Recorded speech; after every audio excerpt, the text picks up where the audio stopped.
Po, bimët mjekuse e aromatike hyn në sektorin e produkteve shëndetësore, po përfshin edhe 3 sektor më të fuqishëm të industrisë. Sektorin e pijeve dhe të ushqimit, sektorin farmaceutik dhe sektorin e kozmetikës. Për pije dhe ushqim i kemi qajrat edhe ufllën e mollës egër dhe erëzat. Sektorin e kozmetikës ne i kemi kremrat edhe vajnat dhe hidralant të ndryshëm. Ndërsa për sektorin farmaceutik kemi kombinime të ndryshme të qajnave që ndikojnë drejt për drejt për kurimin e sëmundjeve të ndryshme. Për çfarë sëmundje konkretisht? Kryesisht, bimët mjekuse dhe aromatike kanë efektet shumëta. Një lloj i bimës ka shumë efekte në organizëm. Për shembull, shërbela mbi 30 efekte shëndetësore ka për organizmin. Zakonisht më shumë për kundër ftohjes, me mbrojt imunitetin, për problemet me frymarrje, problemet e infeksionet urogenitale, problemet e tretjes, pastaj problemet me lëkurë, me rujt shëndetin e lëkurës, problemet me flokë. A ka për qytetarëve interes të mjaftueshëm sipas apo e din çka është vlera e çka origjinal që 99 lule që nga 2010 merr pjesë në përpanajire dhe ju spjegojmë e ju flasim për rëndësinë e bimëve mjekuse dhe aromatike.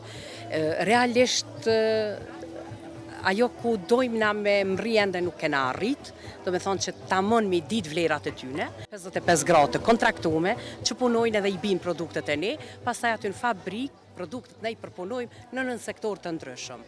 Do me thonë, ne e bojmë prodhimin e energjisë elektrike vetë, po ne duhet me punu edhe dimnit, sepse shumë bimt natyrisht i grumbullojmë gjatë verës, edhe i thoj, mirë po ka klasifikim, ka pastaj grirje, ka nxjerrje të vajnave, kështu që këto pastaj edhe gjatë dimnit natyrisht që ndikan.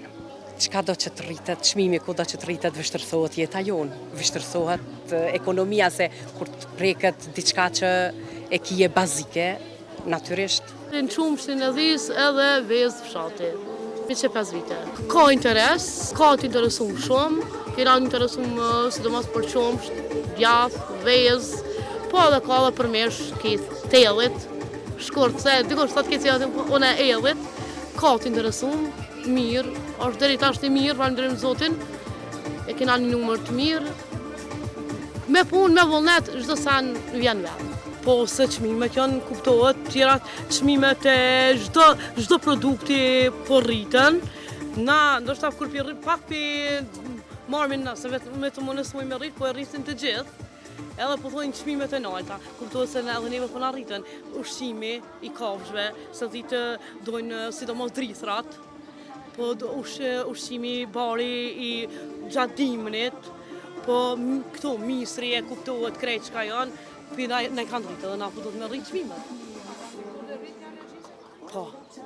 Po, normal se kjo puna e me çomon që është me qumshti që mirët me kusha se o donë pastërtin, normal uje, këtu e krejt me ngroje, çka janë me nëzë, për shembull shpajt që i ka diçka, po duhet edhe këtu me elektrik, krejt kanë hypen. Unë e kom vrejtën për një 30-40 euro më lartë na ka ardhen që 2 muajt e kënej energjia më shumë.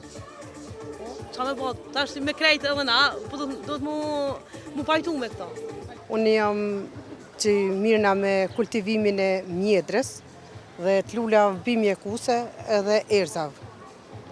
Ka që 10 vite që mirëna me po interesimi është i madhë, shitja është të dikon, po e mirë është, interesim ka, që ta është edhe ma shumë se po vinë të njoften produktet, po ka edhe interesim.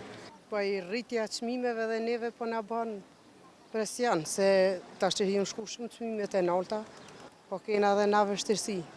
Para të punimi, se po dohet shpenzime me ujitje me tana, po edhe të kosta për produkte pak po ka vështirësi. Me rritje po, probleme nuk ka, kështu reduktime nuk ka, po me rritje po. Me rritje po, se ka gjakosti shumë i lartë.